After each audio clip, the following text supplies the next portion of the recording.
यहाँ बुलाने के लिए, समय निकाल कर आने के लिए और कुछ सवाल रखने के लिए।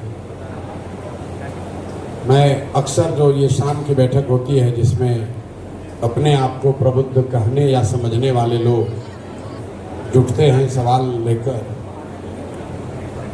कि बिहार की ये दुर्दशा कैसे है, क्यों है, कैसे सुधार होगा, जन स्वराज पर कैसे भरोसा कर लें, पहले वाले ने ठगा है तो आप नहीं ठगेंगे। तो अक्सर इन बैठकों की में मैं प्लेटो का एक वक्तव्य है जो उसी से शुरू करता हूँ। ग्रीस के बहुत बड़े दार्शनिक थे प्लेटो। आज से सैकड़ों साल पहले उन्होंने कहा, if you do not participate in democracy be ready to be ruled by your inferiors. अगर समाज में लोकतांत्रिक प्रक्रिया में आप भागीदार नहीं हैं तो इस बात के लिए तैयार रहिए कि कोई मूर्ख आदमी राजा बनकर आप पर शासन करेगा। तो जो बिहार की दुर्दशा है उसका एक बड़ा कारण ये है कि यहाँ पर अपने आप को प्रबुद्ध कहने समझने वाले लोगों ने कहीं न कहीं राजनीति से किनारा कर लिया है। वो बैठ के ड्राइंग रूम में चर्चा करते हैं, बहुत बड़ी बड़ी टिप्पणी करते हैं, अपना उनका विचार भी हो सकता है, लेकिन वो करते कुछ नहीं। लोकतंत्र में भागीदार होने का मतलब ये नहीं है कि हर व्यक्ति राजनीति में आ जाए और चुनाव लड़ने लगे या संगठन करने लगे। लोकतंत्र में भागीदार होने का मतलब ये है कि जागरूक नागरिक होने के नाते कम से कम आपको इतनी जानकारी जरूर हो कि आपके अगल बगल लोकतांत्रिक नज़रिए से, व्यवस्था के नज़रिए से क्या कुछ हो रहा है, ताकि आप उसको समझ सकें, उस पर निर्णय ले सकें, उसका क्रिटिसिज्म कर सकें या उसके सपोर्ट में खड़े हो सकें। आपने सवाल पूछा, पहला सवाल पूछा कि शिक्षा और रोजगार को आप कैसे सुधारेंगे, इस पर अपना नज़रिया बताइए। बिल्कुल बताएंगे, लेकिन इसी चंपारण में, पूर्वी चंपारण में मैं कोई 47-48 दिन पैदल चला और आपने जैसा कहा कि कोई ऐसा सवाल नहीं है जिसका जवाब लोगों ने हमसे मांगा नहीं है।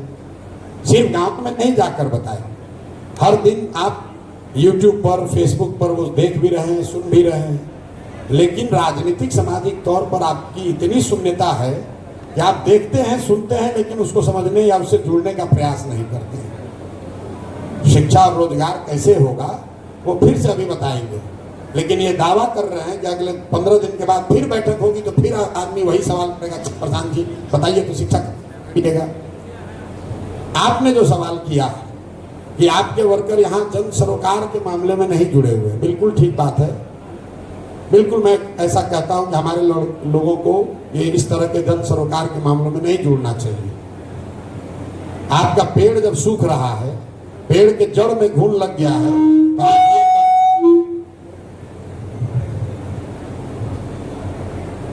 तो आप ये कह रहे हैं कि इस पेड़ के पत्तियां एकदम हरी भरी रहें, इसके पेड़ पर अच्छा फल लगता रहे, इसके लिए आपको प्रयास करना चाहिए। आपको ये समझना है कि ये दुर्दशा है क्यों। जन स्वराज के लोग काम नहीं कर रहे हैं, तो गलत, ठीक बात है, आपका बिल्कुल सही आकलन है, लेकिन आप लोग तो सजग लोग हैं।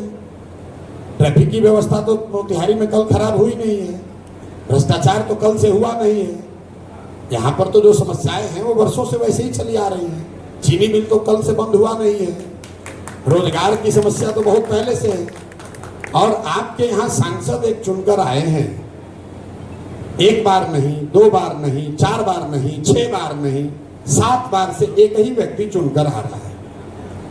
तो या तो उन्होंने बहुत अच्छा काम किया है जिसकी वजह से आप बहुत सजग होकर उनको वोट देते हैं, या फिर आप जो कह रहे हैं, जो भोग रहे हैं और जो इस तरह से वोट देते हैं, उन दोनों में कोई सरोकार नहीं है। क्योंकि वोट तो उनको मोतिहारी के लोगों ने ही दिया है, पंजाब के लोगों ने तो दिया नहीं है। तो आप चाहते हैं कि कोई आकर आपके लिए ट्रैफिक की लड़ाई लड़े, भ्रष्टाचार खत्म कर दे, और जब वोट देने की बात हो तो उस समय आपको मंदिर मस्जिद दिखेगा, हिंदू मुसलमान दिखेगा, आपको अपनी जाति दिखेगी, कौन आपकी मदद के, कौन आपके मोहल्ले का है वो दिखेगा। तो कैसे सुधार होगा, कैसे सुधार होगा। हम 2 बरस से घूम रहे हैं, हर गांव में एक ही भाषण देते हैं, कितना लोग तो सुनते सुनते बोर हो गया है। जो हमारी कई सभा को सुनता है वो कहता है हमको मालूम है इसके बाद अब यही बोलेंगे, क्योंकि हम नई बात बताते नहीं, नई बात बताने के लिए कुछ है नहीं। जिस गांव में जाकर जो बात बता रहे हैं वो सीखता है, फिर दूसरे गांव में जाकर बताते हैं तो उसके लिए तो नया ही है। कम से कम 5000 गांव में हमने जाकर एक ही सवाल मैंने किया कि भाई बताओ, और कुछ हो या ना हो, तुम्हारे गांव परिवार, तुम्हारे पंचायत में शिक्षा रोजगार होना चाहिए कि नहीं होना चाहिए?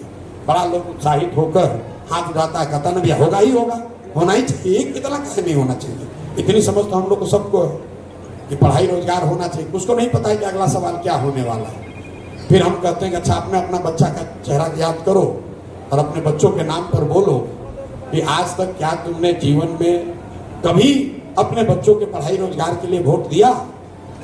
5000 गांव में आज तक किसी ने हाथ नहीं उठाया है। आज भी आपके यहां सभा करके आ रहे हैं, कम से कम दोनों सभा मिलाकर 25,000 लोग होंगे। एक भी व्यक्ति ने नहीं कहा कि हम भैया पढ़ाई रोजगार के लिए वोट दिए। आपको हमको लगता है कि हम लोग वोट ठीक दे रहे हैं, नेता लोग नहीं कर रहा है। हम रोज लोगों को समझा रहे हैं कि आपका बिल्कुल फंडामेंटल सोच ही गलत है। आपने जिस काम के लिए भी जिसको वोट दिया है वो काम आपका हुआ है। आपने हमने अगर अयोध्या में मंदिर बनाने के लिए वोट दिया है तो अयोध्या में मंदिर बना है। मोतिहारी में चीनी मिल चालू हो या ना हो, अयोध्या में मंदिर आपके वोट की ताकत से बना है। अगर आपने हमने नीतीश कुमार को वोट दिया भरोसा करके, तो इसी बिहार में, इसी मोतिहारी में, जहां कभी 10-10 दिन बिजली नहीं आती थी, हर घर में बिजली आई है। चाहे नीतीश कुमार की सरकार कितनी भी निकम्मी हो, जब लोगों ने बिजली के लिए वोट दिया बिजली आई है। जब लोगों ने 5 किलो अनाज के लिए वोट दिया तो कितना भी बिहार में भ्रष्टाचार है, लोगों को 4 किलो अनाज मिल रहा है। आप लालू और मोदी और नीतीश की बात छोड़िए, लालू जी के बारे में लोग समझते हैं कि भाई लालू जी को तो वोट दिया, कुछ नहीं किया। ये भी गलत है। लालू जी क्या कहते हैं कि हमको जिसने वोट दिया, हमने गरीबों को, पिछड़ों को आवाज दिया, सम्मान दिया। तो अगर आप बिहार की राजनीति को जानते समझते हैं तो ये मानने में कोई गुरेज नहीं है कि लालू जी के राज में और कुछ हुआ चाहे नहीं, जो गरीब और पिछड़ा था उसको आवाज और सम्मान मिला है, उससे आप इनकार नहीं कर सकते हैं। अगर आपने सिलेंडर के लिए वोट दिया तो सिलेंडर सबके यहाँ बट गया। गुजरात के विकास के लिए वोट दिया तो गुजरात में आप बिजनेसमैन आपसे ज्यादा तरक्की कर रहा है। बिहार का लड़का जाकर पहले पंजाब हरियाणा में खेत काटता था, गुजरात में जाकर नौकरी कर रहा है। लोकतंत्र में आप किसको वोट देते हैं इसका ज्यादा महत्व नहीं है, किस बात के लिए वोट देते हैं इसका महत्व है। और बिहार में समस्या यह है कि हम लोग को किस विषय पर वोट दे रहे हैं इससे मतलब नहीं है, किसको वोट दे रहे हैं इस पे ज्यादा लगे हुए हैं। अरे भाई, अगर आप वोट दीजिएगा मंदिर के लिए तो मोतिहारी में चीनी मिल नहीं बनेगा। यहाँ पर इसी मोतिहारी में मोदी जी 2014 में आए थे। आप तब मोदी जी को इतना नहीं जानते होंगे, आप तो सुशील मोदी को जानते होंगे। नरेंद्र मोदी का स्पीच हमने लिखा है इसी मोतिहारी ग्राउंड में 2014 में। उन्होंने कहा कि इसी चीनी मिल से बनी हुई चीनी से चाय पिएंगे तब वोट मांगने आएंगे। आप कहिए भैया तो मोदी जी का आप ही सिखाए थे, आप ही का गलती है। ठीक बात है, मेरा गलती है। उस चुनाव के बाद मोदी जी कितनी बार आ गए, 5 बार 6 बार चुनाव हो गया, आज तक वो मिल चालू नहीं हुई। लेकिन लोग यहाँ मोतिहारी के लोग किसको वोट दे रहे हैं? लगातार उसी बीजेपी वोट दे रहे हैं। वो चीनी मिल नहीं चालू हुआ, छोड़ दीजिए। हम जब यहाँ पैदल चले तो लोगों ने कहा भैया इसके लिए आवाज उठाइए। हमने काहे उठाए? उस चीनी मिल के बकाये राशि के भुगतान के नाम पर कट्ठा करके जमीन बेचा गया है, कब्जा किया गया है। और कौन लोग कब्जा किए हैं? उन्हीं लोग को आप लोग वोट देते हैं। और यहाँ खड़े होकर बड़ा बड़ा बात कहिएगा, कैसे होगा? नहीं हो सकता। जो बोइएगा वही काटिएगा, जो बोइएगा वही काटिएगा। गलत को वोट दीजिएगा तो गलत ही होगा, वो चाहे भाजपा का हो, छुट का हो, राजद का हो या किसी जदयू का हो। लोग कहते हैं भैया ये बात तो ठीक है, हम लोग के पास विकल्प नहीं था। बिल्कुल सिरे से गलत बात है। आप लोग तो पढ़े लिखे लोग हैं भाई। संवैधानिक व्यवस्था है कि अब एक ईवीएम पर नोटा भी है। लोग कहता है भैया नोटा को दबाने से क्या होगा? बिल्कुल होगा। अगर नोटा को सबसे ज्यादा वोट मिल जाए तो फिर से यहां पर चुनाव होता, लोगों को फिर से नए प्रत्याशी देने पड़ते। ये संवैधानिक व्यवस्था है। आपको तो वो करना नहीं है, आपको तो वोट देना अपना संबंध बनाने में नेताजी को।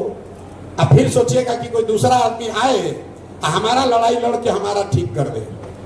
बिहार के आदमी को सुधरना नहीं है, यहाँ के लोगों को 5 बरिस बैठ के गलचौर करना है। हम लोग भोजपुरी में कहते हैं ना, बकैती बहुत है। गांव में चलते हैं तो लोगों को यहाँ राजनीति बहुत समझ में आता है, काम कुछ नहीं करता है, लेकिन राजनीति बहुत बतियाता है। गांव में चलते कहता है भैया वो फिलिस्तीन इजराइल में लड़ाई लगा है, वो कैसे सुधरेगा, फिलिस्तीन का कैसे होगा। यूक्रेन रशिया में जो लड़ाई चल रहा है तो उसमें क्या लगता है रशिया वर्ल्ड वार 3 हो जाएगा। बिहार के गांव में बैठ के लोग इस तरह का सवाल करते हैं, मजाक नहीं कर रहे हैं। ये सब समझ उसको है, खाली ये नहीं समझ है कि अपने बच्चा का पढ़ाई या रोजगार कैसे होगा। तो जब तक यहाँ के लोग नहीं सुधरेंगे तब तक खाली बात करने से कुछ नहीं हो सकता है, कुछ नहीं हो सकता है। एक प्रशांत किशोर आए कि 10 प्रशांत किशोर आए। कुछ लोग खड़ा होकर कहता है कि भैया आप पर काहे भरोसा करें, क्यों आप पर भरोसा करें, आप ही तो ठग सकते हैं। हम कहते हैं भाई बिल्कुल भरोसा मत करो, हम शकल से इतने बड़े बेवकूफ तो नहीं दिखते हैं कि हमको आपको अगर ठगना हो, आपका गला काटना हो तो कहेंगे कि हम आपको ठगने वाले हैं। इस सवाल का कोई मतलब है कि भैया आप पर भरोसा कैसे करें। अरे भाई अगर आपको आपके साथ हमको घात करना है तो क्या कभी मैं जीवन में कहूंगा कि आपके साथ धोखा करने वाला हूं। आपको तो यही ना कहूंगा कि आप हम पर भरोसा कीजिए, आगे ना जाकर आपके घात करेंगे।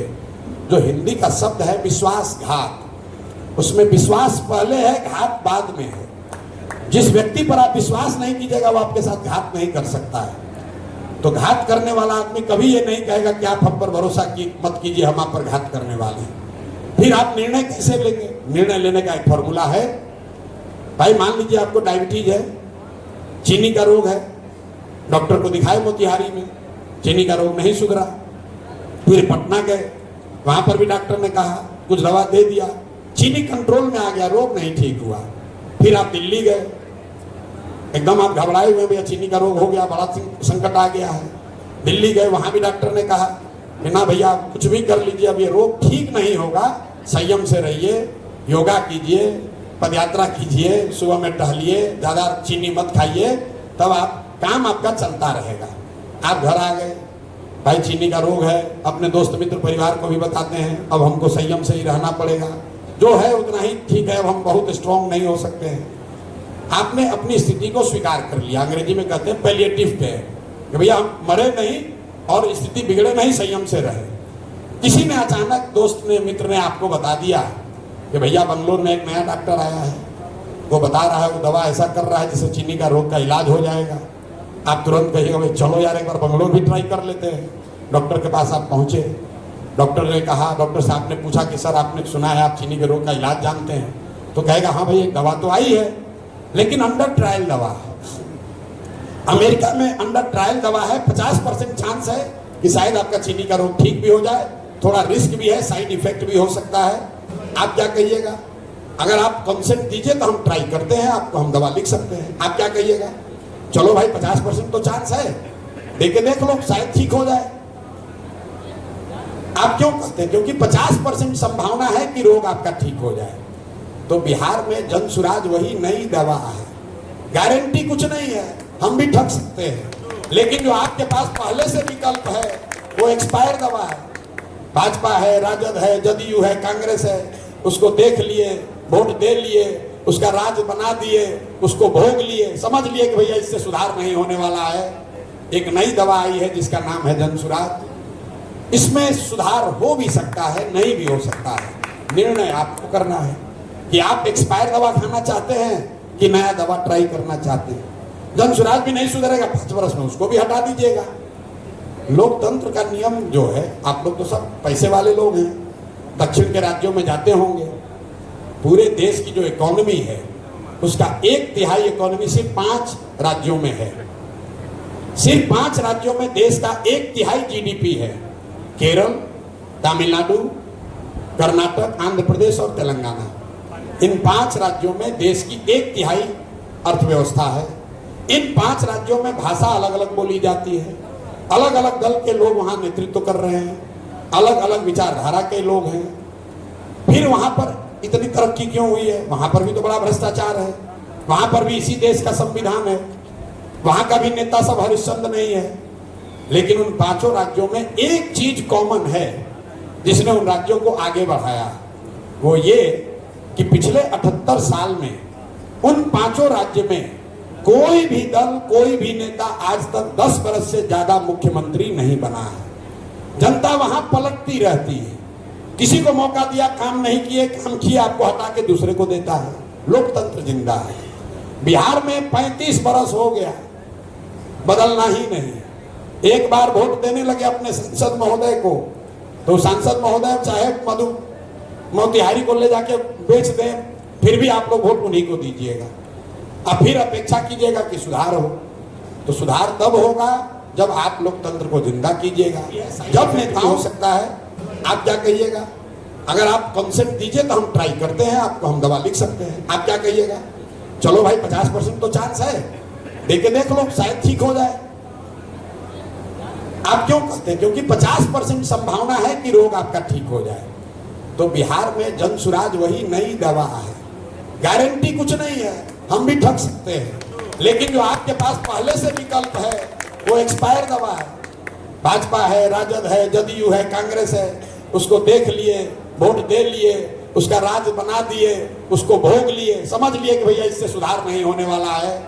एक नई दवा आई है जिसका नाम है जन सुराज। इसमें सुधार हो भी सकता है, नहीं भी हो सकता है। निर्णय आपको करना है कि आप एक्सपायर दवा खाना चाहते हैं कि नया दवा ट्राई करना चाहते हैं। जन सुराज भी नहीं सुधरेगा, 5 वर्ष में उसको भी हटा दीजिएगा। लोकतंत्र का नियम जो है, आप लोग तो सब पैसे वाले लोग हैं, दक्षिण के राज्यों में जाते होंगे, पूरे देश की जो इकोनॉमी है उसका 1/3 इकोनॉमी सिर्फ 5 राज्यों में है। सिर्फ 5 राज्यों में देश का 1/3 जीडीपी है। केरल, तमिलनाडु, कर्नाटक, आंध्र प्रदेश और तेलंगाना। इन 5 राज्यों में देश की 1/3 अर्थव्यवस्था है। इन 5 राज्यों में भाषा अलग अलग बोली जाती है, अलग अलग दल के लोग वहां नेतृत्व कर रहे हैं, अलग अलग विचारधारा के लोग हैं। फिर वहां पर इतनी तरक्की क्यों हुई है? वहां पर भी तो बड़ा भ्रष्टाचार है, वहां पर भी इसी देश का संविधान है, वहां का भी नेता सब हरिश्चंद्र नहीं है। लेकिन उन पांचों राज्यों में एक चीज कॉमन है जिसने उन राज्यों को आगे बढ़ाया, वो ये कि पिछले 78 साल में उन पांचों राज्य में कोई भी दल, कोई भी नेता आज तक 10 वर्ष से ज्यादा मुख्यमंत्री नहीं बना है। जनता वहां पलटती रहती है, किसी को मौका दिया काम नहीं किए, काम किया आपको हटा के दूसरे को देता है। लोकतंत्र जिंदा है। बिहार में 35 वर्ष हो गया, बदलना ही नहीं। एक बार वोट देने लगे अपने सांसद महोदय को, तो सांसद महोदय चाहे मधु मोतिहारी को ले जाके बेच दें, फिर भी आप लोग वोट उन्हीं को दीजिएगा। अब फिर अपेक्षा कीजिएगा कि सुधार हो, तो सुधार तब होगा जब आप लोकतंत्र को जिंदा कीजिएगा। जब नेताओं के मन में डर होगा, चाहे वो भाजपा का हो या जनसुराज का, कांग्रेस का हो या राजद का, जब उसके मन में डर होगा कि मैं मोतिहारी की ट्रैफिक व्यवस्था नहीं ठीक कराऊंगा तो अगली बार जनता हमको हराएगी। उसको तो डर है नहीं, उसको मालूम है कि लालू के डर से हमको सब वोट देवे करेगा, और लालू को भी मालूम है कि सब जितना मुसलमान है भाजपा के डर से हमको वोट देवे करेगा। आप लोगों ने अपना मेयर चुना है, कितने बड़े प्रकांड विद्वान को चुना है आपको मालूम है, हम नाम नहीं लेना चाहते। किस आधार पर चुना है वो भी आपको मालूम है। तो कम से कम मोतिहारी के प्रबुद्ध लोगों को तो जरूर शर्म आनी चाहिए कि जब आप गलत लोगों को चुनोगे, भू माफिया को चुनिएगा, शराब के माफिया को चुनिएगा, बालू माफिया को चुनिएगा, फिर उसके बाद आकर कहिएगा कि हमारा मोतिहारी सुधर क्यों नहीं रहा है। आप तो सिटीजन्स फोरम चलाते हैं, किस आधार पर चुना है आप बता दीजिए। हमारे दल का तो कोई नहीं है, ना हम चुनाव लड़े हैं। लेकिन आप गलत बोइएगा तो गलत ही तो काटिएगा भाई। बिहार में आदमी चाहता है कि हम लूट के घर अपना भरते रहें, अब पूरा समाज ईमानदार हो जाए। कैसे होगा भाई? हम गांव गांव में कहते हैं, आप कह रहे हैं मुखिया चोरी कर रहा है। भाई तुम 500 रुपया लेके मुखिया को वोट दोगे, मुर्गा भात खा के वोट दोगे विधायक को, दूध को पाउच पीकर सौदा करोगे कि वोट किसको देना है, तो आपका मुखिया विधायक चोर नहीं होगा तो हरिश्चंद्र होगा।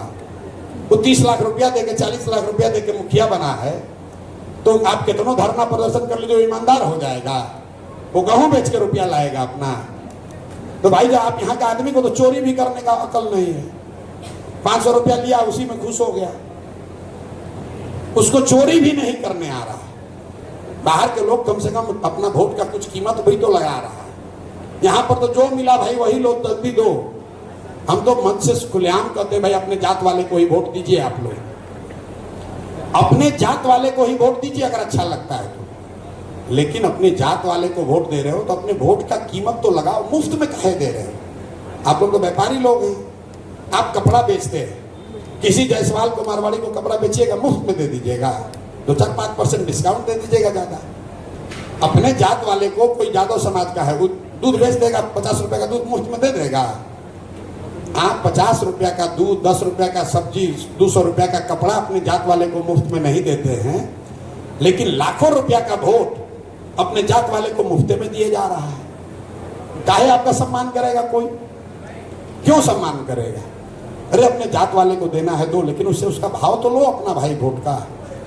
महाराष्ट्र में अभी चुनाव हुआ, मोदी जी का बहुत वहां जलवा है, लेकिन लोकसभा में उसी महाराष्ट्र में 35 सांसदों को महाराष्ट्र के लोगों ने हरा दिया। हराने का फायदा क्या हुआ? उसी महाराष्ट्र में सारे लोगों के लिए, बेरोजगारों के लिए भाजपा की सरकार ने 1000 रुपया का स्टाइपेंड महीना घोषित किया। सोयाबीन के दाम का जो घट के 2500 हो गया था, वहां जाकर 6000 रुपया सोयाबीन का दाम किया। फिर लोगों ने विधानसभा में फिर भाजपा को जिताया है। बिहार के लोगों ने क्या करना है? अरे भैया लालू के जंगल राज ना आवे के कहीं, चलो फिर भाजपा के दो। और चंपारण इसका सबसे बड़ा उदाहरण है। मोतिहारी आप देख लीजिए, आप किसको जिता रहे हैं। अगर जनसुराज के भी लोगों को ये लग जाए कि जीतने के बाद हम काम करें न करें, जनता हम ही को वोट देगी, तो जनसुराज के लोग भी काम नहीं करेंगे। अगर आप दुकान में गए बगैर आपको रुपया मिलने लगे तो आप कहे जाइएगा दुकान पर बैठ? अगर किताब पढ़े बगैर हमको 90% नंबर आएगा, हम काहे किताब पढ़ेंगे भाई? तो जरूरत इस बात की है, जो आपने कहा कि बिहार में लोकतंत्र को जिंदा किया जाए, एक विकल्प बनाया जाए, उसके बाद आप तीनों में देखिए जो अच्छा लगता है उसको दीजिए वोट। ये बंधुआ मजदूरी खत्म कीजिए कि भाई कितना खराब है भाजपा का आदमी, लालू से तो ठीक है, चलो भाई इसी को देते हैं, रोके गा के गरिया के। जो मुस्लिम साथी देखिए लोग की कितनी दुर्दशा, आप लोग तो फिर भी अच्छा जी रहे हैं, पैसा रुपया कमा रहे हैं, बाल बच्चे आपके सेटल्ड हैं। मुसलमानों की दुर्दशा देखिए। दलितों के बाद सबसे ज्यादा गरीबी फटेहाली अगर कहीं है तो मुसलमानों के बीच में है। आई 30 वर्ष से लोग लालू जी को वोट दिए जा रहा है। 30 वर्ष से लालू जी को लालू जी के ललटेन में किरासन तेल बन के जल रहा है। क्यों? क्योंकि इनके पास विकल्प नहीं है। और जब कोई विकल्प आता है तो जनता या समाज उसके लिए खड़ा नहीं होती। कोई अच्छा आदमी मोतिहारी में खड़ा हो जाए, जनसुराज को मारिए गोली, कोई अच्छा आदमी व्यापारी वर्ग से ही खड़ा हो जाए तो सब लोग कहेगा हाँ आदमी तो बहुत बढ़िया है, आदमी समाज के लिए सोचता है, चिंता करता है, लेकिन चुनाव ना जीती हम, अरे बिहार में ना चली हम, मोतिहारी में तो मजबूत आदमी चाहिए।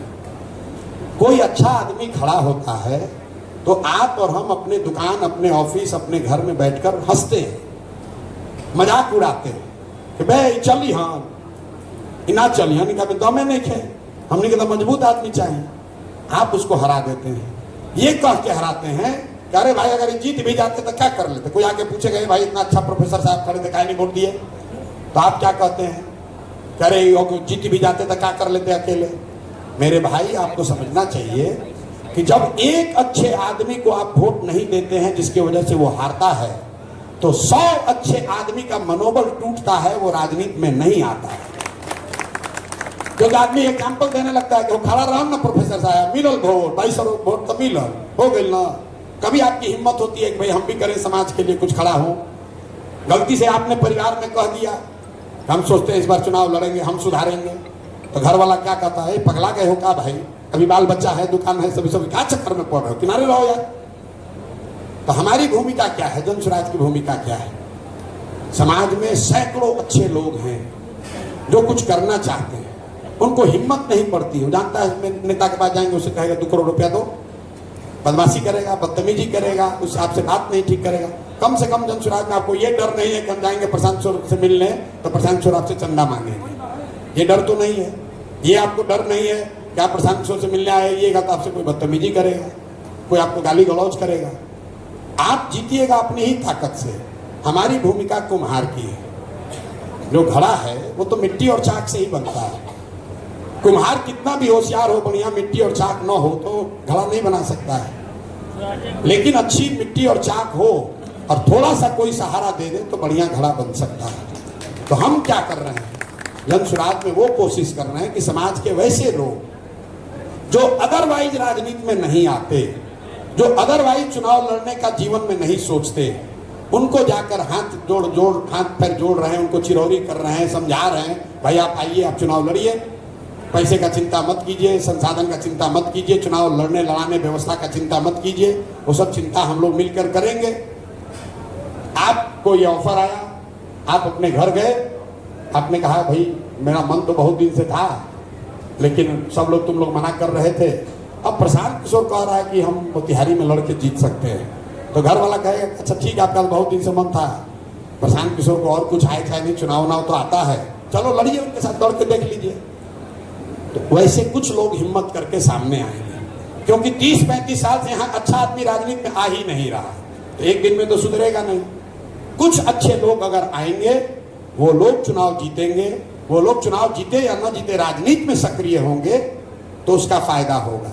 कई लोग, आप लोग ये सोच रहे हैं कि चुनाव ये जीतेंगे कि नहीं जीतेंगे, मेरे भाई ये सरासर गलत बात है। आपको चर्चा ये करनी है कि प्रशांत किशोर को ये प्रयास करना चाहिए कि नहीं करना चाहिए, क्योंकि बिहार को सुधारने का प्रयास आज हो या 10 वर्ष के बाद हो, प्रयास हम करें या आप करें, करना तो किसी न किसी बिहार के ही आदमी को पड़ेगा।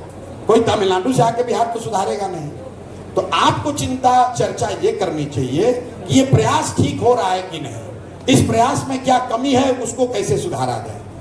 परिणाम की चिंता किए बगैर, हाँ प्रयास तो बढ़िया हो रहा है लेकिन जीतेंगे नहीं, अरे भाई परिणाम, राजनीति सिर्फ चुनाव नहीं है।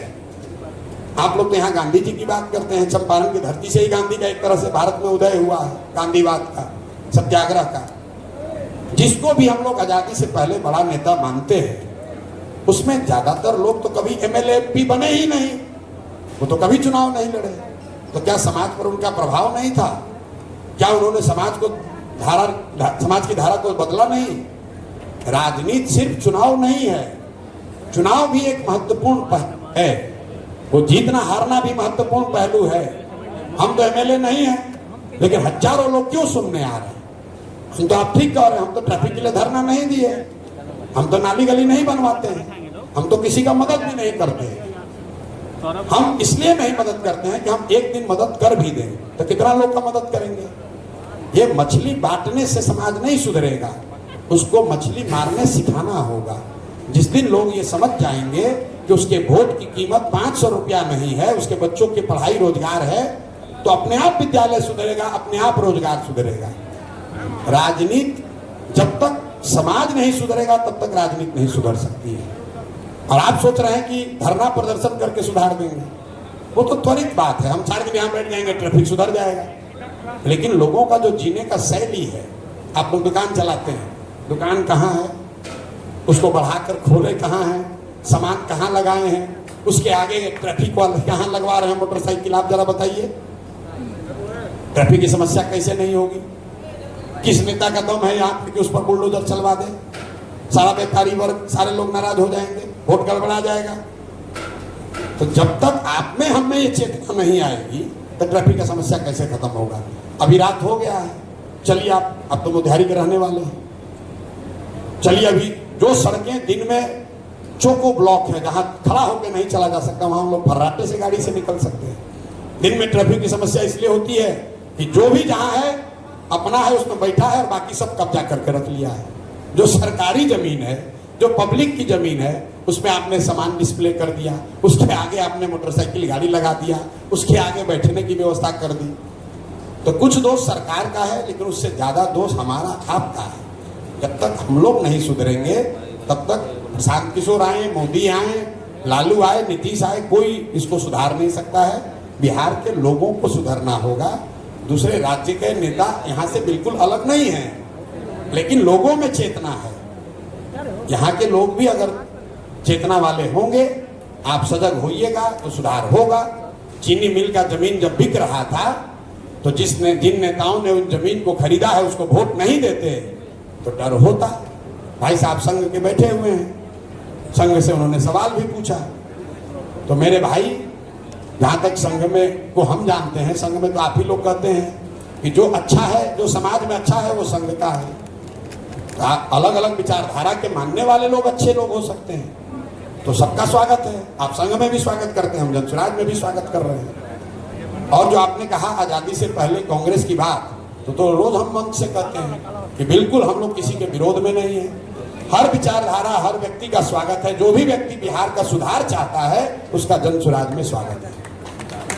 जो भी आजादी से पहले देश की आजादी चाहता था उसको कांग्रेस में स्वागत था। उसमें संघ के विचारधारा वाले लोग भी बहुत लोग कांग्रेस में जुड़े हुए थे, कम्युनिस्ट भी जुड़े हुए थे, अम्बेडकर भी जुड़े हुए थे, जिन्ना भी जुड़े हुए थे। तो जो लोग भी बिहार में चाहता है कि बदलाव हो, कि भाई बहुत हुआ, अच्छा या खराब, हम लोग इस बार बदलाव करके पहले देखें, ट्राई करके देखें, नया चीज ट्राई करके देखें। नहीं सुधरेगा तो 5 साल में झाड़ू देके इसको भी बाहर कीजिएगा। 5 वर्ष पर चुनाव की जो परिकल्पना है वो क्यों की गई है? इसीलिए तो की गई है कि 5 वर्ष में आपका जीवन नहीं बर्बाद हो सकता है। आप एक निर्णय गलत लिए, नहीं सुधरा दूसरे को दीजिए, नहीं सुधरा तीसरे को दीजिए। यही नीतीश कुमार पहले टर्म में काम किए थे। 2005 से लेके 2010 में काम किए थे। 10 के बाद 15 में आते आते थोड़ा ढीले पड़ गए। फिर लगा कि भैया वोट किसी को दो, मुख्यमंत्री तो नीतीश कुमार ही बनेगा। तब उनका मन से डर खत्म हो गया है। तो भाजपा को दीजिए तो भी नीतीश कुमार, कांग्रेस को दीजिए तो भी नीतीश कुमार, राजद को दीजिए तो भी नीतीश कुमार। सबसे ज्यादा जरूरी है कि लोकतंत्र जिंदा रहना चाहिए। नेताओं के मन में डर होना चाहिए कि अगर हम काम नहीं करेंगे तो जनता हमारे विरोध में जा सकती है। और वो तब हो सकता है जब जनता के पास विकल्प हो। तो वो विकल्प बनाने की दिशा में हम लोग ईमानदारी से एक प्रयास कर रहे हैं। आपको अच्छा लगे इससे जुड़िए, नहीं अच्छा लगे तो जो एक्सपायर दवा खा रहे हैं उसको खाते रहिए, लेकिन उस खाते रहिए। अब शिक्षा रोजगार की बात तो शुरू हो रही है। पलायन पर तो आज तक कभी बिहार में कहीं डिबेट हुआ ही नहीं। यहाँ पर तो लोग नेता यही कहता है कि भाई बिहार का लड़का सब नहीं जाएगा तो दिल्ली बॉम्बे का काम ठप पड़ जाएगा। हमने 3 साल पहले सबसे पहले ये शुरू किया कहना कि दिल्ली बॉम्बे में जाकर झाड़ू लगाना, टॉयलेट साफ करना, टैक्सी चलाना, सब्जी बेचना, ये गौरव की बात नहीं है। काम कोई खराब नहीं है, लेकिन मजबूरी में अगर आपके बच्चे दिल्ली में, बॉम्बे में जाकर काम कर रहे हैं तो ये गौरव की बात नहीं है, ये शर्म की बात है। आप देखिए सारे बयान, नीतीश कुमार का देख लीजिए, लालू जी का देख लीजिए, तेजस्वी का देख लीजिए, मोदी जी का देख लीजिए। मोदी जी अभी आए थे मधुबनी में, यहाँ पर तो सब भाजपा के वोटर हैं ज्यादातर लोग। मोदी जी मधुबनी में आकर क्या बोले कि सहरसा से एक नई वंदे भारत ट्रेन चलेगी जिससे श्रमिक परिवार के बच्चों को जाने में यहाँ से सुविधा होगी। ये देखिए कितना बड़ा तमाचा वो मार रहे हैं मुंह पर हम लोग के। वो ऑथराइज प्राइम मिनिस्टर कह रहा है कि यहाँ से आपको ट्रेन दिया जाएगा ताकि आपके बच्चे मजदूर बनकर जाएंगे गुजरात में काम करने। कभी आपने सोचा कि मोदी जी जाकर ये गुजरात में कह सकते हैं? हमने सोशल मीडिया पे डालना शुरू किया है कि मोदी जी अगर हिम्मत है तो गुजरात में जाकर ये कह के दिखा दीजिए कि गुजरात से ट्रेन चलेगी जहां गुजरात के श्रमिक परिवार के बच्चे तमिलनाडु और बॉम्बे जाएंगे काम करने। कोई स्वीकार नहीं करेगा। ट्रेन होना चाहिए, लेकिन ट्रेन इसलिए नहीं होना चाहिए कि आपके हमारे बच्चे मजदूर बनकर गुजरात में, पंजाब में मजदूरी करने जाएं। अंग्रेज भी तो ट्रेन लाइन बनाया था, अंग्रेजों ने भी तो यहाँ पर जहाज पानी का चलाया था। आपके हमारे पूर्वज को पकड़ के ले गया था, चलो मॉरिशस में मसाला का खेती करना है, तो क्या आपका हमारा भला कर रहा था? अरे भाई मोदी जी को ये ना कहना चाहिए कि बिहार में फैक्ट्री कब लगेगा। मोदी जी बिहार के भी प्रधानमंत्री हैं, गुजरात के भी प्रधानमंत्री हैं। मधुबनी में आए, उसके बाद 23 तारीख को मोदी जी गए कच्छ। कच्छ है गुजरात में, आप लोगों को तो पता ही है। आपसे मैं आग्रह करूंगा, आप लोग सब भाजपाई, ज्यादातर भाजपा के वोटर यहाँ हैं, मोदी जी के फैन हैं आप लोग। मोदी जी का गुजरात का भाषण सुन लीजिए और बिहार का भाषण सुन लीजिए। कच्छ में जाकर उन्होंने कहा कि कच्छ के मेरे भाइयों, दुनिया का सबसे बड़ा सोलर पार्क अब हमारे कच्छ में होगा। तो मोदी जी जब गुजरात में भाषण देते हैं तो कहते हैं यहाँ पर गुजरात समिट होगा, बुलेट ट्रेन बनेगा, गिफ्ट सिटी बनेगी, इंडस्ट्रियल डेवलपमेंट होगा, गुजरात जब 75 साल का हो तो अभी से उसका विजन हो जाना चाहिए कि गुजरात में शिक्षा का स्तर क्या होगा, इंडस्ट्री का स्तर क्या होगा। वही मोदी जी आए मधुबनी में तो उन्होंने कहा कि 9 करोड़ बिहारी लोग 5 किलो अनाज आपको मिल रहा है कि नहीं मिल रहा है, ये मोदी की गारंटी है। तो आपको हमारे बच्चों को 5 किलो अनाज बेच रहे हैं और गुजरात में जाकर फैक्ट्री की बात कर रहे हैं। आपको तय करना है कि आपको फैक्ट्री बिहार में चाहिए, ग्रोथ बिहार में चाहिए कि गुजरात में चाहिए। लेकिन सब सुनने समझने के बाद आप फिर जाकर भाजपा का बटन दबाइएगा तो फिर कैसे सुधार होगा। और अगर आपको वही करना है तो उसी में जिंदा रहिए। तब यहाँ का बिजनेसमैन कभी गुजरात के बिजनेसमैन से compete नहीं कर पाएगा, कभी जीवन में नहीं कर पाएगा। बिहार में कोई बिजनेसमैन एक बता दीजिए जो बिलियनर हो। जिस मतलब भारत में अभी दुनिया में तीसरे नंबर पर सबसे ज्यादा बिलियनर्स हैं। 13 करोड़ की आबादी में एक आदमी बिलियनर हो तो बता दीजिए। आप लोग तो सब पैसे वाले लोग हैं। हम तो एकदम डंके की चोट पर कहते हैं बिहार में किसी को 100-200 रुपया हो जाए तो पता ही नहीं उसको चल रहा है कि हम धरती पर चलें कि आसमान में चलें, कि 100-200 बाप रे बाप इनके पास इतना रुपया है। 200 करोड़ रुपया लेकर जाइएगा तो नरीमन पॉइंट पर देखो फ्लैट नहीं खरीद पाइएगा। हम लोग इतना पीछे हैं। सिर्फ राजनीति के तौर पर नहीं पीछे हैं, शिक्षा में नहीं पीछे हैं, रोजगार में नहीं पीछे हैं, आपके उद्योग धंधे बिजनेस व्यापार में भी पीछे हैं। कोई बिहार का बिजनेसमैन ये खड़ा होकर नहीं कह सकता है कि हम गुजराती बिजनेसमैन से बात कर सकते हैं। बहुत होगा तो उसका डिस्ट्रीब्यूटर हो जाइएगा, सीएनएफ एजेंट चला लीजिएगा। यहाँ तो कुछ नहीं बनाते हैं हम लोग, हम और आप। अगर सुधार चाहिए तो आपको भी सुधरना होगा, हमको भी सुधरना होगा, नया प्रयास करना होगा। तमिलनाडु को तमिलनाडु के लोगों ने सुधारा। आप में से कुछ लोग जानते होंगे शिवसेना का जो जन्म हुआ, शिवसेना का जन्म बिहारियों के खिलाफ आंदोलन करके नहीं हुआ। बाला साहब ठाकरे ने वहां पर आंदोलन चलाया था कि लुंगी वाला जितना है सबको भगाओ बॉम्बे से। क्योंकि उस जमाने में 60 और 70 के दशक में बॉम्बे में जितने वेटर बैरा वैरा थे वो सब मद्रास के लोग होते थे। आज स्थिति क्या है? महाराष्ट्र के लोग जा रहे हैं तमिलनाडु में फैक्ट्रियों में काम करने, क्योंकि तमिलनाडु में तरक्की हो गई। वहां द्रविड़ियन आंदोलन हुआ, कामराज आए, उन्होंने अपने बच्चों के, तमिलनाडु के बच्चों की पढ़ाई में दम लगाया, वहां पर सुधार हुआ। तो आज तमिलनाडु की इकोनॉमी, देश का 60% कार तमिलनाडु में बन रहा है, महाराष्ट्र में नहीं बन रहा है। और अब हम लोग की क्या, तो वहां पर कामराज ने सुधारा है उसको, अन्ना दुरई ने सुधारा है उसको, मोदी जी या प्रशांत किशोर नहीं सुधारे हैं। जब आप नहीं जगिएगा, बिहार में आप नहीं सुधरिएगा तो दूसरा आदमी कोई आकर नहीं सुधारेगा। सिर्फ बात करने से नहीं होगा, जो आप बात कर रहे हैं उस पर कायम रहिए। ये बताइए कि नहीं प्रशांत जी ये गलती हो रहा है, आपका ये कैंडिडेट अच्छा नहीं है, आप हमारे समाज से इस आदमी को टिकट दीजिए, ये आदमी अच्छा है, वो आपका बिल्कुल ठीक है। रह गई बात अंतिम, लोग कह रहा है भैया ये तो बड़ा कठिन काम लिए जो हमारा शुभचिंतक है। कोई आता है कहते भैया भविष्य तो आप ही का है, बनना तो आप ही को है, हो सकता है कि 5 वर्ष और लगे, छोड़िए, भागिएगा नहीं, हौसला बना के रखना है। उसको लगता है कि वो हमारा हौसला बढ़ाने आया है। मेरे भाई उसकी दुर्दशा देखिए। इफेक्टिवली वो आदमी ये कह रहा है कि 30-35 वर्ष से कुचा के अभी मन नहीं भरा है, 5 वर्ष और कुचाएंगे, तब तक आप प्रयास करते रहिए तो 30 में आपको वोट देंगे। अरे भाई हम तो पहले ही कायम है कि 10 वर्ष लगे कि 15 वर्ष, हम तो लगे ही हुए हैं। जीवन आपका नरक हुआ है और आप कह रहे हैं कि नहीं अभी 5 वर्ष और लग सकता है, तो लगाओ 5 वर्ष और भोगो। जब तुमको यही मजा आ रहा है और ये इतना नहीं समझ, दूसरा आदमी क्या कहता है, ए भाई चलो मौका मिल गया, देखो विकल्प मिला, इसके साथ होते हैं। लेकिन यहाँ लोग क्या कह रहा है, जो मेरा प्रशंसक है, भैया काम एकदम बढ़िया कर रहे हैं, आप बहुत बढ़िया बोल रहे हैं, छोड़िएगा मत, भविष्य आप ही का है, सब लोग आप ही की ओर देख रहा है। बहुत होगा तो यही होगा कि इस बार नहीं होगा तो 30 में होगा।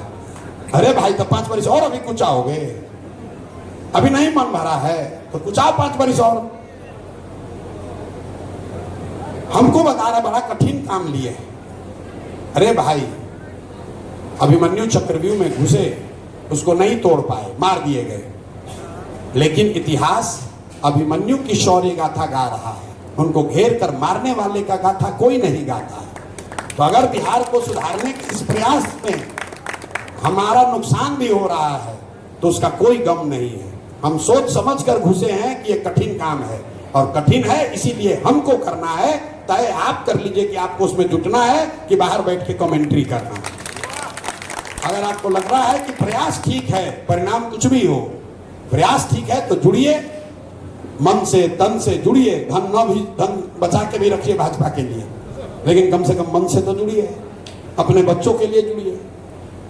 और पैसे वालों की बैठक में हम एक और बात कहते हैं, लोगों को लगता है अरे भाई हम तो ठीके हैं, हम तो बिहार में है, हैं, साथ में हमारा एक बिजनेस कानपुर में भी खोल लिए हैं, गुजरात में भी फैक्ट्री लगा रहे हैं, बाल बच्चा को वहाँ शिफ्ट कर दिए हैं, हमारा क्या होगा, हम तो ठीक है, मेरा दुनिया चल रहा है। ऐसी बात नहीं है। जो गरीब है उसका नुकसान तो है ही, लेकिन जो पैसे वाले हैं उनका ज़्यादा नुकसान है।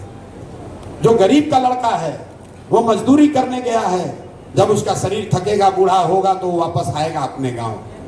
लेकिन आपके बच्चे जो बाहर चले गए, लिख के ले लीजिए, वो दुनिया कभी जीवन में वापस आने वाले नहीं, कभी नहीं आएंगे। जिस मेहनत कर, जो 16-16 घंटा काम करके एक एक दमड़ी बचाकर आपने घर बनाया, दुकान बनाई, फैक्ट्री बनाई, वो बच्चे आपके वापस नहीं आएंगे। हमारी दशा देख लीजिए, हमारा घर का फोटो वीडियो देख लीजिएगा। हमारे बाबूजी 200 बीघा जमीन खरीदे हैं, 4 गो घर बनवाए हैं, वहाँ दिया बत्ती जलाने वाला भी कोई नहीं है। और हम अगर बिहार में हैं, हम एकदम कुपुत्र तो नहीं है, लेकिन फिर भी हम भी वहाँ नहीं जा रहे। कैसे जाएंगे वहाँ गांव में? और हमारे बाद कोई होगा तो वहीं बंगलोर और दिल्ली में बैठे बैठे जमीन उमीन बेच देगा। तो अगर आपको भगवान ने कुछ संसाधन, बुद्धि, व्यवस्था दी है तो आपकी ये बड़ी जिम्मेवारी है, आप समाज को सुधारने में कंधा लगाइए, कुछ योगदान कीजिए। कई बार बिजनेसमैन ये कहता है भैया हम लोग तो व्यापारी आदमी हैं, बड़ा डर के रहना पड़ता है।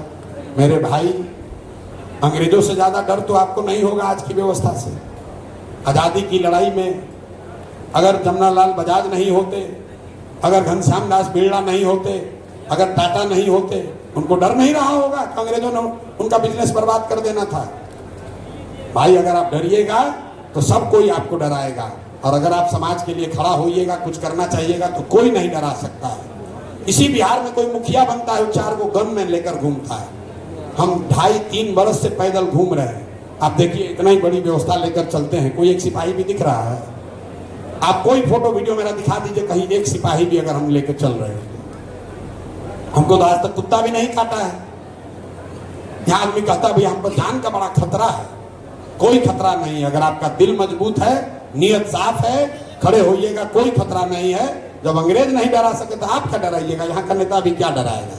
आप खुद नहीं करना चाहते हैं तो आपको डर भी लगेगा, आपको समस्या भी दिखेगी। लेकिन समस्या है, इसी के लिए तो लड़ने की जरूरत है। सब अच्छे रहता तो फिर हमारी आपकी जरूरत क्या थी?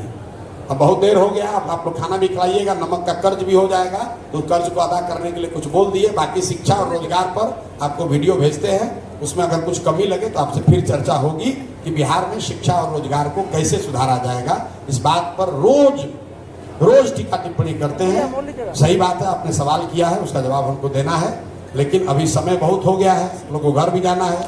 नहीं तो अभी कानून व्यवस्था बिहार में बिगड़ना शुरू हो गया है, तो घर वाले भी चिंतित होंगे। आपका तो घर यही मोहल्ले में है, जिसका दूर होगा उसका पत्नी उतनी पूछना शुरू करेगी, अरे भाई पहुंचे कि नहीं पहुंचे। तो बहुत देर हम लोग नहीं रुकेंगे, बाकी संवाद चलता रहेगा। आप लोग सब जुड़िए, ठीक लगे अपने इस मिट्टी के लिए, बिहार के लिए थोड़ा ही सही योगदान कीजिए, समझाइए लोगों को। एक नई व्यवस्था बन रही है, गलती हम लोगों से भी हो सकती है, लेकिन नियत साफ है, किसी के विरोध में नहीं है, बिहार के पक्ष में है, बिहार के लिए कुछ बेहतर करना चाहते हैं। आपको अगर अच्छा लगेगा, आप इससे जुड़ेंगे तो जुड़कर आप इसमें सुझाव भी दे सकते हैं, हम लोग और बेहतर बनाने में योगदान भी दे सकते हैं। बाकी अगली बार ट्रैफिक की समस्या के लिए हम लोग धरना प्रदर्शन करेंगे। बहुत धन्यवाद।